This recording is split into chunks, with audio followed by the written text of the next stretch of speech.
Everyone, welcome to this session on how to study for your NCLEX exam.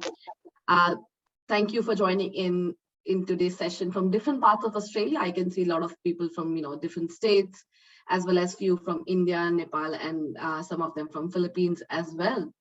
So just to quickly introduce myself, I'm Jessen. I think many of you have come across me in the last one and a half year. And I was, before Edulogics, I was working with some of the very renowned higher education providers offering bridging programs and other nursing programs. And we started the NCLEX and OSCE program at the very beginning when it was launched by APRA. And in the last 1.5 years, I've worked very closely with more than 250 nurses who have completed their NCLEX and OSCE journey with me through the OBA pathway. A quick, I think we've all introduced ourselves. We are a premier NCLEX RN training provider based in Australia, and right now our whole focus is on NCLEX training, but our aim is to start OSCE training as well from Sydney in the next 6 months. For now, we refer our students to good institutions, reputed institutions, if they want to start their OSCE training as well. But I advise everybody, irrespective of whether they are doing the training with me or not, that if you are in the NCLEX stage, just don't worry about your OSCE right now. Just focus on NCLEX, and once you pass through, then we think about OSCE, what to do, where to do. Our mission has been always to provide high quality, affordable education, NCLEX and OSCE training to overseas nurses without breaking the bank for you. And I'm sure that, for me, everything need to be value and worth for the money that you spend, and not only for the value for the money, but value for the time that you spend. And hence, you are our number one priority. By you, I mean all the students are always our number one priority. And irrespective of the fact, again, that whether you are doing a structured training or you are learning all by yourself, our objective specifically of our social media handles, our Facebook and YouTube pages, and these monthly webinars is basically to give you a lot of good information, high quality information, all free. So I have always believed very strongly in giving, and then asking. And hence all our social media initiatives are driven towards giving this valuable information to all the overseas registered nurses free of cost. And this is my personal objective, that by end of the next year, I want to have the whole NCLEX RN training, a good considerable amount of it, which I can do without student participation, whatever we can, onto our YouTube and our Facebook page. So if you haven't still liked our Facebook page, or you haven't checked out our YouTube page, I will leave the link of both in the chats intermittently, and go and check it out, and I'm sure that you will really enjoy it. So quickly giving you an introduction about our courses. So we have two types of NCLEX courses. One is called an NCLEX Miles program, and the other is an NCLEX Bootcamp program. So basic difference between the two is that NCLEX Miles is designed for first-time exam takers, and NCLEX Bootcamp is designed for repeat exam takers. And the Miles program is an 8 weeks intensive duration program with 160 hours of live classes, in which the sessions run from Monday to Friday, 4 hours per day. So the sessions typically run from 2 p.m. to 6 p.m. And all the sessions are recorded and provided to the students with access of 6 months, so that if in case they miss any class, they can always go back and look at that class later at their convenient time. When I mentioned 6 months access, that is in addition to your 2 months of preparation. And during your 6 months access, if in case during your 8 weeks training you missed few classes, or you were not able to attend some of the classes, you can always let us know. We re-enroll you in the subsequent batches without charging any fee. And the only condition that we have is that you should be a serious learner. We have a very small group size. Now we don't take more than 10 to 15 students, but we offer the flexibility to our older students to join in any sessions if they want a refresher program. We provide you very, very standardized question banks and mock examinations. And apart from this, we offer Archer account to all our students for the additional learning apart from what they get during the training. Now, the Archer account helps them in practicing more than 15,000 plus questions. And so rest assured, you don't have to invest in anything anything else when you join the training with us. Apart from that, between our NCLEX Smiles and NCLEX Bootcamp training, we have 3 individual feedback sessions for students in the NCLEX Smiles program and 1 in the NCLEX Bootcamp program.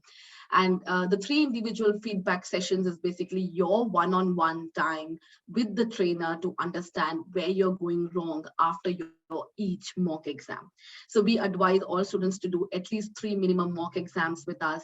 And after each of your mock exam, you get this one-on-one time with the trainer, and they tell you how you can improve yourself, what domains you're poor at, what domains you are near the passing standard, and what domains you're above the passing standard. So essentially, the Miles is designed, as I said, for first-time exam takers who do not have much information about how the NCLEX exam is conducted, whereas those who have already taken the exam and unfortunately could not pass the exam in the first attempt can go for the bootcamp program. More information about both the courses and other courses that we offer is available on our website, and I encourage all of you to go and check it out whenever you have time. Our next batch, which is starting on 25th of October, is our NCLEX Smiles program, which is of 8 weeks duration. The admissions are currently happening, very few seats left. If in case you want to know more, you can always give a call to me or one of my team member and find more about it. Going through the changes that has happened with APRA registration so that everybody understands.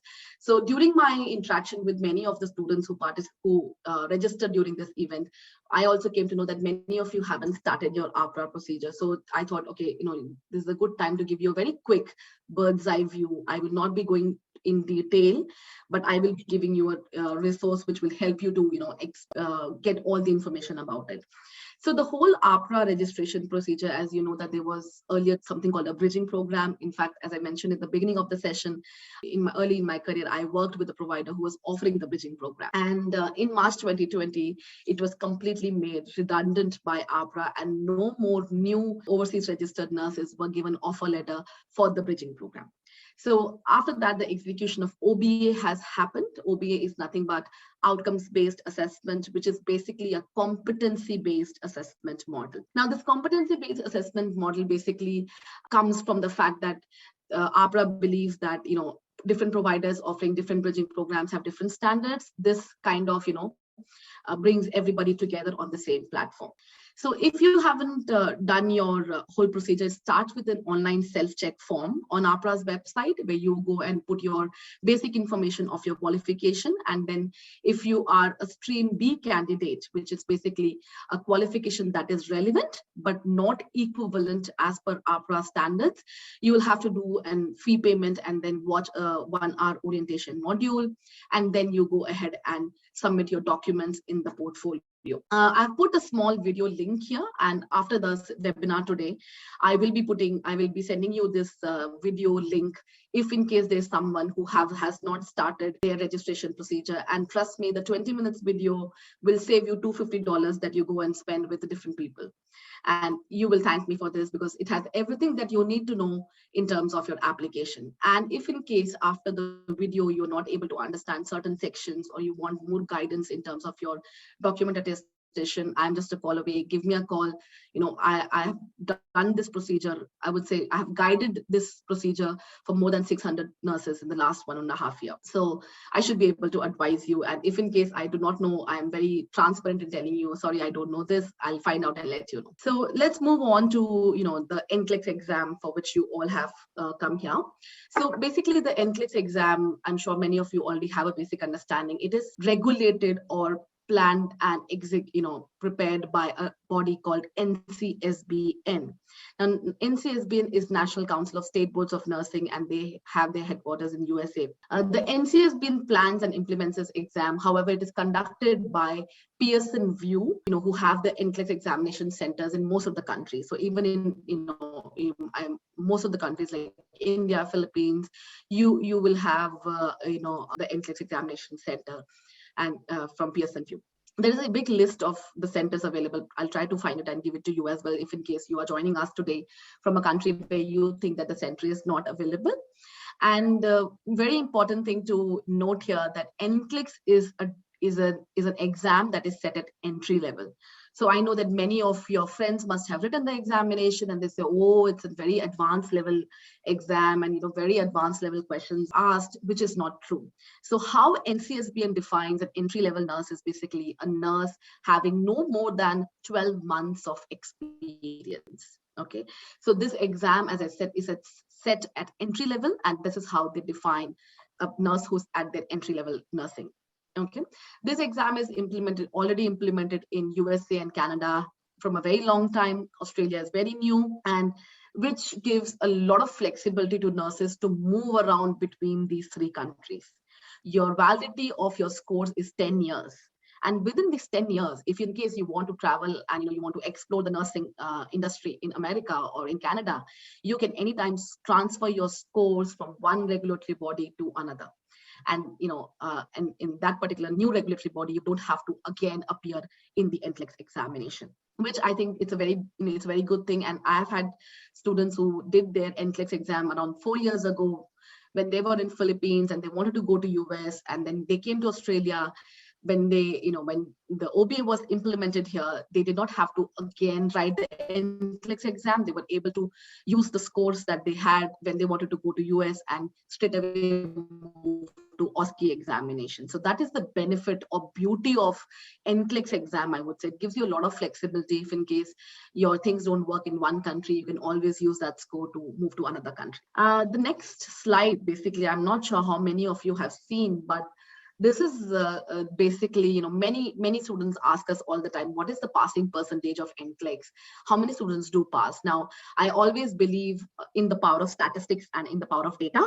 So I always tell every student, go onto the NCSBN website and check yourself what has been the passing percentage, per different type of candidate. And NCSBN is a very transparent, organization, and they publish quarterly data of their results. And when you go to the website, you'll be easily able to see statistics from last 10 years. So what I did was on this slide, I've pulled the statistics for this quarter, like this year, 2021. And you can see you all must be in this category that you see in the red box, which is first time internationally educated or foreign nurses. Okay. The above statistics are for those people who did their graduation in USA and now they have to appear for the NCLEX exam, because those who graduate in USA, they take NCLEX as their licensure examination. So they also have to go through it.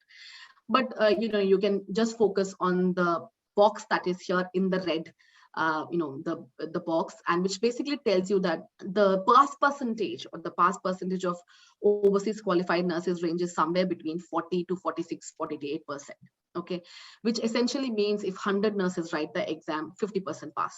So 50 of them will, on an average between 40 to 50 will pass through the examination, which, I'm sure you must be thinking, oh, that's kind of a very low passing rate. But the thing is that the overseas nurses who write the examination have very limited guidance or understanding or knowledge about what is being asked in the examination. And we all want you all to pass the exam in the first attempt, because I have had many students who have passed the exam in the second attempt, but I can tell you one thing, the agony you will feel between your first exam result and your second exam result is very, very intense. You will be stressed. And that's why we encourage everybody to give their best shot in the first attempt so that you don't have to repeat this NCLEX exam in your life again. Okay, so very important that you are in this 40 to 50% category in the first attempt, if possible. If not, maximum in the second attempt. After second attempt, you will be totally frustrated. You will not feel like taking up the book again and reading the same thing again and again and still not passing through. So if you want more information about the NCSBN pass rate, as I said, you can go to the website and they have statistics of almost 10 years, which will give you an exact understanding of how many nurses do pass this exam. Our goal, or your goal, should be to pass this exam in the first attempt. And I have personally seen many of the nurses passing it in second attempt as well. But as I said, you do not want that stress between your first exam results and your second attempt. So try to finish it in the first attempt if possible. Now coming to how to, ace this exam or how to pass this exam. So there are many different things that you need to know for it, but I am trying to consolidate the top 5 things, or the must know things in this particular discussion or webinar, because we have very limited time, and generally we explain everything in our orientation week, which spans on to 5 days. So I'm trying to see how the maximum value that you can gain from this 1 hour session. So the first thing that I recommend all our students is that you must know what comes in this exam. Okay, if you know what is going to come and what is going to be the curriculum or syllabus or the content area which is going to come, you have won the battle almost half. Okay, and that's what I'm going to tell you about in the further slides. And the second thing is that you need to have a clear timeline in your mind. Again, from my experience, I can tell you many of the nurses start their journey towards NCLEX and OSCE. Very few finish. The reason being, they will think we will write the exam in the next 6 months or 8 months, and you all are working you are breadwinners of your family, you are sometimes doing 2 jobs, you're doing your master's program with you. So it's not easy, we all know that. So you have to have a clear timeline in your mind. When am I going to write this exam? And try to stick to it, and don't procrastinate it if unless and until you have some dire emergencies or something really unexpected has happened in your life. Because once you start moving your timeline ahead, trust me, you're going far away from your objective. And sometimes what happens is that you put all your mind and effort and studied everything, and you're all set to now write the exam, and suddenly you said, oh no, I'll postpone it for the next 2 months, and then you completely stop studying. So the next time when you go to attempt it, you have to start from the scratch, because half of the things are out of your mind already. So have a clear timeline in your mind, and I'm going to suggest you a kind of an approximate timeline that you can use as well. The third would be creating a study schedule, and I think this is a very common suggestion that everybody will give you. However, I'll tell you how to create a study schedule which is based upon simple to complex journey, and also important to monitor how you're doing, how is your progress, and write it somewhere and see what are your improvement points. And my last and final mantra, I would say, to pass the exam is never underestimate the power of mock exams and feedback. Okay. And again, I have seen a very direct correlation between good passing rates and attempting mock exams. We've had many students who have not attempted even one single mock exam, went for the exam and failed. Never do that mistake. Use the available mock exams, and if possible, take feedback from your trainers. Now, the first thing, as I said, know what comes in the exam. So the NCSBN test plan should be your Bible in terms of your exam preparation. And I remember when I started, doing the NCLEX and OSCE 1.5 years ago, probably I think in the month of April, May, this is very new for Australia. I used to get so many calls from different people asking, what is the syllabus? What is the curriculum? How do we know that what is the curriculum? And it's no magic. It's no magic. It's not that I know something better than you. It's all on the websites. And we tell all the students to grasp and understand the NCSBN test plan from top to bottom. And this will give you 100% understanding of what comes in the examination. And our trainings are also completely 100% focused and modeled around the NCSBN test plan. Okay. And I'll try to give you a quick content distribution of the test plan as well. So I hope you can see my screen. There's a table and a pie chart here, which basically gives you what is going to come in your exam. So you'll see that there are 4 categories or major categories. And under these 4 major categories, there are some categories which have subcategories, right? So let's say safe and effective care environment has 2 subcategories under it: management of care and safety and infection control. Now on your right hand side, you will see that management of care, for example, the content distribution or percentage of items or percentage of questions that come is 17 to 23%, okay, which makes it one of the biggest chunk for your examination. And trust me, many of the students come out of the examination hall and call me and tell me, ma'am, we felt the whole exam was delegation, supervision, prioritization, because almost 20% of your questions will come from this domain, okay? And similarly, the other domains. Okay. And what happens is that many a time the books that we refer to, I'm not saying the books or anything is bad, but what I'm trying to say is many of the books that we have disproportionate distribution of topics. So if you take a book, probably sometimes 50% of that book's content is all about medical and surgical nursing. Now, I'm sure that you all are trying to find out where is medical and surgical nursing in this table. Now, medical and surgical nursing is physiological adaptation as per NCSBN. Now, can somebody tell me how much percentage is physiological adaptation? It's 11 to 17%. That's right. It's 11 to 17%. Okay. So, and what when we look at the book and if we do not know about the NCSBN test plan, what we'll do, we'll just waste our time learning and mugging up all the medical and surgical nursing concepts.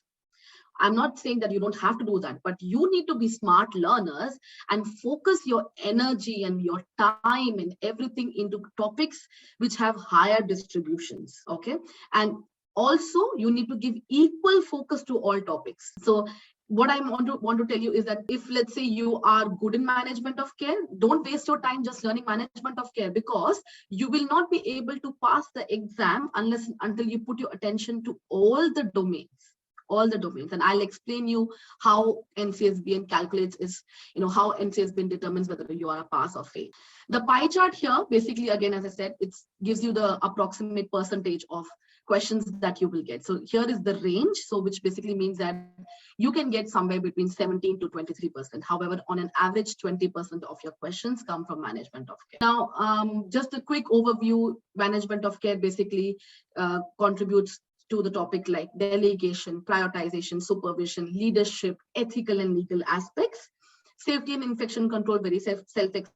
Now, HPM, health promotion and maintenance, maybe a little, not familiar for you, but the topic is familiar because it is nothing but maternal and child health. Also includes concepts of aging, okay?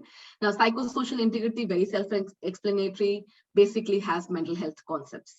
And under the physiological integrity, there are, as I said, 4 subcategories: basic care and comfort, which are basically your fundamental topics; pharmacological and parenteral therapies; reduction of risk potential, which are basically your nursing skills or nursing procedures; and physiological adaptation are your more complex disease conditions. Okay, so you have to, as I said, you have to divert your energy and focus on the topics which have higher percentages, higher weightage, and you have to give kind of, your attention just not only to physiological adaptation. You have to study everything. Okay, that is one of the common mistakes many of the students who do not pass in their first attempt do, because nobody guided them.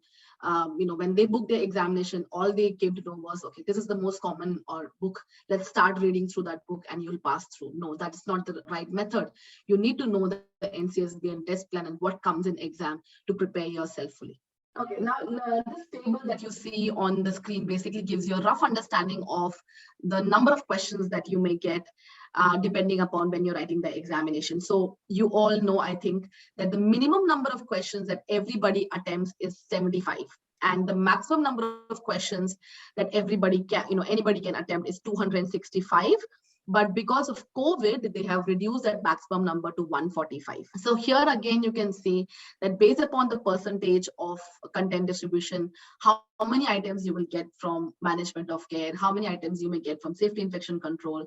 So this is kind of an understanding for you, where your focus need to be. Some other key things about NCLEX exam, I think I already explained about the number of questions. As I said, the minimum is 75. The maximum right now is 145.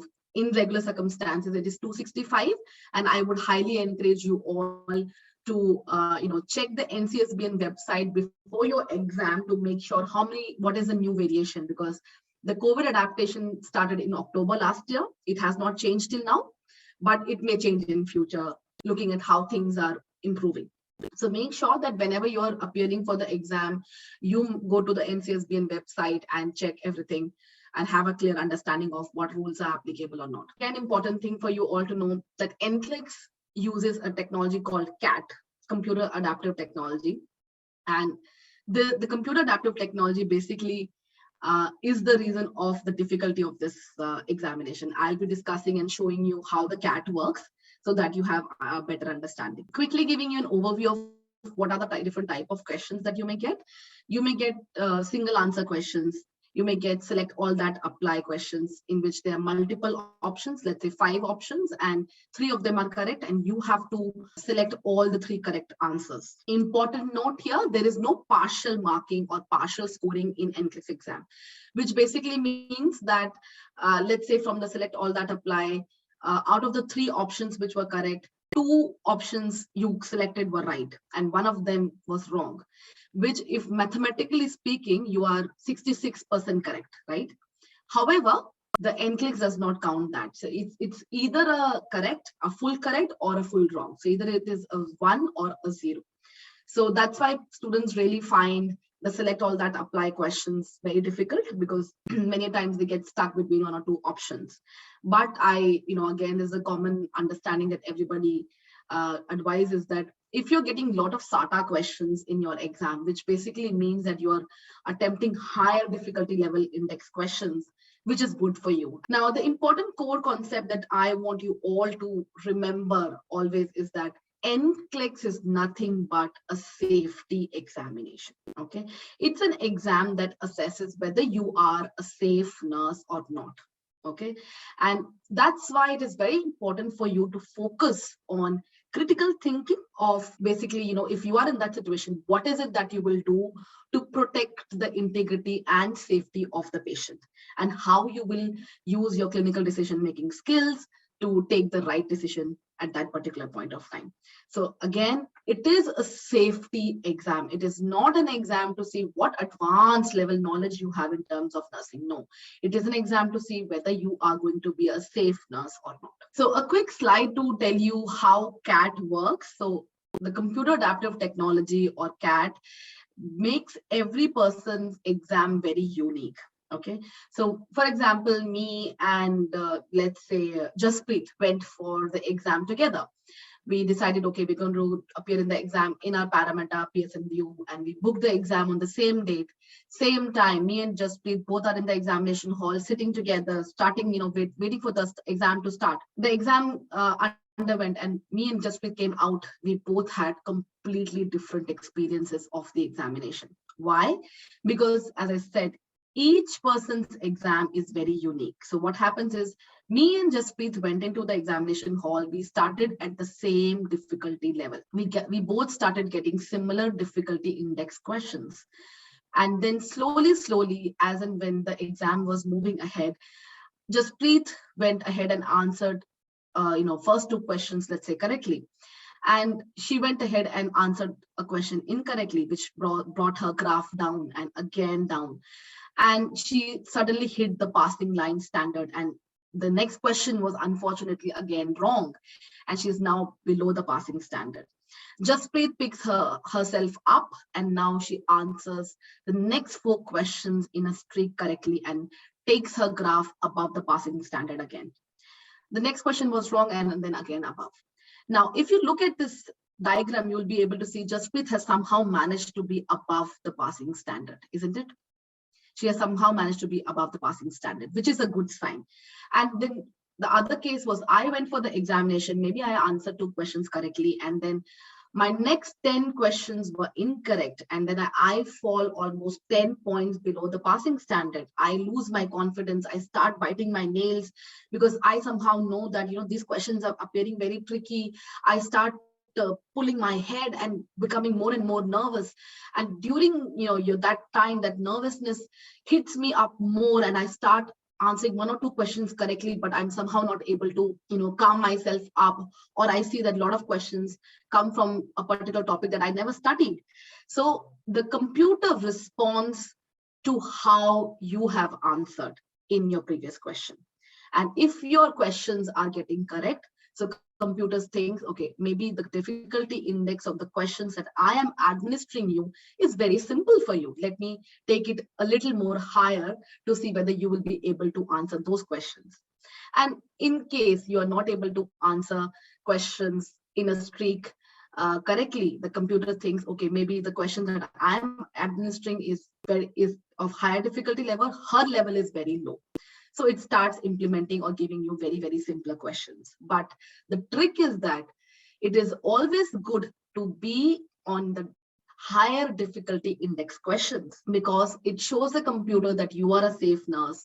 You have an understanding of different topics and different methodologies, different nursing aspects. So if you are in your examination hall and you are getting multiple questions under SATA or other types of, more complex questions, think of it as a good sign, because it is administering you higher difficulty index questions, making your chances of passing more. Now, how does NCSBN determine whether you are a pass or fail? Okay, so what NCSBN says is that basically the 8 category or content areas that are there for your exam, you need to be above the passing standard in all 8 categories. I've had students who have, let's say 7 categories they were above, and 1 category they were near, but they were a fail. So you need to be above the passing standard in all the 8 content areas. So if you fail, you receive something called a CPR. And I always play all the time that none of our students should receive a CPR. Okay, so CPR is nothing but candidate performance report. And it looks something like that you see on your screen, that it will tell you that you under one particular content area, whether you are below or near or above the passing standard. If you receive a CPR, unfortunately, use that CPR to understand what domains you're poor at and start working towards those domains, and try to rework them again and appear in the examination next time. Okay, so just again concluding, you need to be above the passing standard on all the categories, and hence I advise all the students that sometimes what happens is that if I like a particular topic, let's say my area of interest is management of care, so it's a human tendency, I will keep on reading and reading more about it and focusing more about it. Whereas I hate drug calculations. Okay, so I'll try to avoid the drug calculations as much as I can. But in NCLEX, remember, you don't have to be 100% in your drug calculations, but you need to be above the passing standard. So you need to have equal focus on all the topics and try to be above the passing standard, and not exhaust yourself studying something that you already know. Okay, now coming to our second, the first was know what comes in exam. I'm sure that you have now a basic understanding of how this exam operates. I will be sending you the NCSBN test plan link if you want to study more about it. It's a 75 page document. Try to comprise it, kind of compress it as much as I can in this last 15 minutes. Okay, so I think the second point that I would like to mention, as I said, I think I give you a brief introduction about it already, that plan and set your timelines. Complete your APRA paperwork. Now, this is a very important error that many students make, is that your APRA paperwork, if you haven't started, those who have started, that's fine. If you haven't started your APRA paperwork and your qualification is in stream B category, for example, if you're a BSc nurse from India, you don't need to be surprised that if your paperwork is all good and you have attested the documents pretty well, you will be able to write the exam, get a go ahead from APRA in the next 2.5 months. What many of the nurses do is that they just waste their time 2.5 months thinking, when APRA will approve my application, then I will start studying. You have to remember, time is everything here. You have to pass this exam at the earliest possible, so that you are in that race to get your OSCE date. So earlier the better. You have to be in that race to get your OSCE date, and hence earlier the better. Don't waste time. Start your APRA, take maximum 2 days if you have all the documents. Let's say if you do not have college, maximum 1 month. That's it. So don't waste your time. If you know that you're a stream B category, start your preparation along with your APRA paperwork. Okay. Also, many students, what they do is that they think that NCLEX is something like a sprint. Okay, you know what is a sprint? It's a fast race. I disagree on that. It's not a fast race. It's like a marathon. Okay. The difference between sprint and marathon is that marathon, you have to practice every day. Sprint is, run quickly and get there. Marathon is long. It can go up to 20 kilometers, sometimes even more than. So you have to have a consistent speed. Why I'm trying to give you this example is that We have had students who think that, okay, I have my exam after 2 weeks. I'll take a 2 weeks holiday before my exam and then just cramp up everything in the 2 weeks before my exam and pass through. I would say 99% of the time, these students fail the exam, unfortunately, because this does not work like this. You need to have a clear strategy in your mind, a plan in your mind of how you want to strategize your studies. And hence, give yourself at least 2 to 4 months. Why I'm trying to give you a 2 to 4 months bracket is that everybody's aptitude is different. So 2 to 4 months is a pretty reasonable time to prepare yourself for the examination. Okay. And let's say you have decided, okay, my exam is going to be in January. So you know how many days you have and everything, you know what kind of commitments you have in between. And now you have to start working backwards towards, towards the day that you are starting your preparation of. Okay. I hope I'm making sense. Okay. Any questions, you can type in the comment section and we'll be happy to take. Okay, Salu asked me is there any negative marking. There is no negative marking, Salu, in the examination. Your score is either a 1, that is 100% correct, or not incorrect. There's no negative marking in the exam. I see a few questions about the APRA procedure. I'll answer them at the end of the session. Okay. Okay, now the third thing that I would like to tell all of you is it is very important to create a study schedule for yourself. And when you create a study schedule for yourself, go from topics which are fundamentals to more complex. Okay, so just don't pick randomly any topic of your that you find from the book and start studying. You try to think it like this. You have to move from simple to complex. So start with simpler topics or topics which are fundamentals in nature, like say, for example, basic care and comfort, or safety and infection control, or management of care. Once you have mastered those topics, then you move to more complex conditions, like complex situations like your medical and surgical aspects, or your health promotion and maintenance. So which essentially basically tells you that master the things that are simpler in nature or more fundamental, and then you move towards the complex concepts. Okay. And you can prepare a study plan like this, which, let's say, for example, in week 1 that you target, I will be completing, 5 days of management of care. And on Saturday and Sunday, my target is to complete, let's say, 75 to 100 or 150 questions only focused on management of care. And honestly, we also use a similar schedule for our students, that on week 1, they learn, let's say they start with management of care. They on Monday to Friday, they do their live classes. And on Saturday, Sunday, they only completely focus on management of care question banks, so that when the next Monday comes, their full one content area is finished, and then they move to the second topic, which is basic care and comfort. So you can also prepare a study schedule like this. Make sure at the end of your each day, mark it somewhere, how many questions you did, or what was your learning. And also important that you maintain a logbook for yourself. That you're writing your score somewhere to see whether you're improving or you need any help with it. Okay. Now, the fourth point that I'll try to, comprise is that monitoring your progress. Now, I have put a SWOT here. All those who have done their master, management MBA, they SWOT is very common for them. I just did a bit of modification in the abbreviation. So strength, as I said, identify the topics that you're good at. And if you're good at it, don't waste much time on it. Move ahead and move towards your weaknesses. Identify your weaknesses, start working on how you can improve those. In the opportunities, see what domains you are good at and what domains you're becoming better. Record and maintain a logbook for yourself. And T, which is basically test, in actual SWOT it is threats, but in NCLEX SWOT it is test taking strategies. So there are many test taking strategies that you can use for your NCLEX exam preparation. And as we also focus a lot on test taking strategies, and it may happen that you did you're pretty confident in your revision, you did your best in your revision, and suddenly you go in the exam hall and you see a question on the screen which you have never read about it. And you start sweating and thinking, oh my God, what question is this?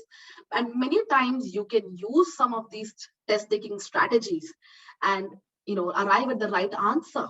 So you don't have to worry that much. And it's a big topic, test taking strategies, but I'll just try to give you an example. For example, you all have learned about Maslow's hierarchy. So you know that the importance of the, or focus of your nursing intervention should be more towards towards the patient's physiological needs over the psychological needs, right? So that's again a test taking strategy, that if you see options wherein you don't have a clue, but you see options wherein there's some kind of statements like one option is provide psychological support, and then there is an option which focuses more on the person's physiological comfort. So try to go towards the option that goes towards physiological comfort. Also, another test taking strategy or tip that we always tell our students, specifically to those who have clinical experiences. So what happens is that when you have practiced as a nurse in, let's say, ICU and other areas, many times you try to answer the question based upon your experience. So you see a question and say, oh, I have seen a similar case in my ICU. We used to do like this. And many times you arrive at the wrong answer, because it's not necessary that that what you practice in your hospital is the correct way. So NCLEX is very much theory focused. Okay, so you have to disassociate yourself from the clinical experiences that you have had and only concentrate on the theory components that you have learned, and arrive at the answers based on theoretical knowledge and not your practical knowledge. Okay, so these are some of the test taking strategies. We will try to do a webinar, let's say probably I think in the end of this year, completely focused on test taking strategies. Again, it's a very big topic to complete in this small webinar, but yeah, I just wanted to give you a brief idea about it. Now we'll be moving on to our last point, which is the fifth mantra that we want to give you today, and a learning that you all want to take it. I think I already focused about it a bit in the beginning. Now, the fifth point that I would like to mention here is that do not underestimate the power of mock exams and feedback. Okay, so as I said before as well, that I have seen a direct correlation that many students who did not do mock exams did not do very well in their actual examination. So when you do your mock exam, don't plan your mock exam like this. Like, for example, your exam next Monday and today is Friday. In this weekend, I will finish 3 mock exams. That's of no use. So how you need to strategize your mock exam is that each of your mock exams should have at least a time period of 15 to 20 days. Why I'm saying 15 to 20 days is because from each mock exam, you will come to know that which areas you are near or above the passing standard. And then the next 15 days you can use to focus on the areas that you are near or below. And then again, repeat the mock exam, the second mock exam, and see how you have improved. So if you just cramp up all the mock exams a day before or just a week before your actual examination, that's just waste of your time, energy, and money that you spend in buying these mock exams. Okay.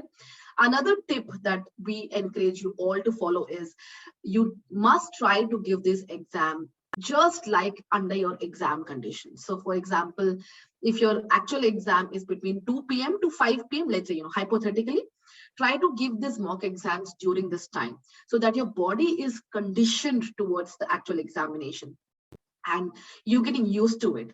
Tell everybody at your home that do not disturb they should not disturb you for the next 4 or 5 hours, and keep all your water and everything ready on your table and do the exam just like the way that you will be actually doing the exam. Okay. And if possible and it is feasible for you, take the feedback from the trainers. Okay, if you're not enrolled in a program, that's fine. You can use some of the statistics that you get after you do your mock exams through these platforms. Or else, if you have a trainer, 100% recommend sitting with your trainer and understanding which domains you're poor at and what you can do to improve yourself. Okay, and based upon the observations from the trainer, you can definitely work on yourself. I can just thinking aloud for an example, it's just like your PT or IELTS. So when you write IELTS, let's say IELTS writing, you are practicing beautiful essays and you look at your essays after practicing and say, wow, I did amazing. This is an amazing essay, but this is your observation. Okay, you think that it's amazing, but you're not able to identify any errors or any mistakes. And that is the value that a trainer or a feedback giver brings you, because he or she looks at your performance through an objective lens and tells you what you can do to improve. And that is the reason, that is the difference between having feedback and not having feedback. We think that we did an amazing job, but in reality, you need very clear cut understanding of how you can improve in your examination. Okay, and that's what what I mean to say. Of course, you have to replan and revise before each mock exam, and have at least 3 to 5 mock examination before your actual examination. Okay. So that's how we would like to conclude this basic how to study for the exam. 100% know what comes in exam. If you have not downloaded yet, download the NCSBN test plan. Invest your time and energy in understanding the NCSBN test plan from top to bottom. Many things that you will see there you may not understand, but at least fundamental things. What is going to come? What are the test content area? You must clearly understand. Okay, and plan and set timelines. Give yourself at least 4 months of rigorous preparation, so that you are able to clear that exam in the first attempt possible. Okay, create a good study schedule, have a strict discipline. And I think somebody was telling me in the beginning of the session that I'm not sure what was the name of the young lady. I asked her, have you started enjoying your freedom day? And I got a very impressive answer. She said, there's no freedom day, ma'am, until I pass the exam. So that's what we tell all our students as well. This is a sacrifice that you have to make. No partying, no dating, no mating, nothing in the next 3 months till the time you don't pass the exam. I'm not saying that, ignore your family commitments or your responsibilities, but plan in a better manner, so that you have your maximum time and energy towards your exam preparation. Okay, then of course monitoring your progress. Unless and until you don't write how I did on this quiz, what was my score, after 3 weeks when you do that quiz again, what was my score? When I say do that quiz, I mean similar topic quiz, what was my score again, and make yourself a diary and write down all these points there to see whether you are improving or you're going back. Okay, and of course, if possible, please invest in mock examinations. If in case you're already enrolled in a training program, must do mock exams and take feedback from your trainers. If not, at least you have the opportunity to buy some mock exams and practice mock exams. Do these exams under exam conditions if possible. Once again, everyone, for joining in today's session. Those who have not joined or not able to join, if you had friends who had registered, we will be putting this session on our YouTube channel as well, and putting a notification on our Facebook page so that you all can see it later on as well. And it was lovely to meet all of you. Thank you for your time once again on a Tuesday afternoon. So we'll be just signing off now. Thank you. Thank you, everyone.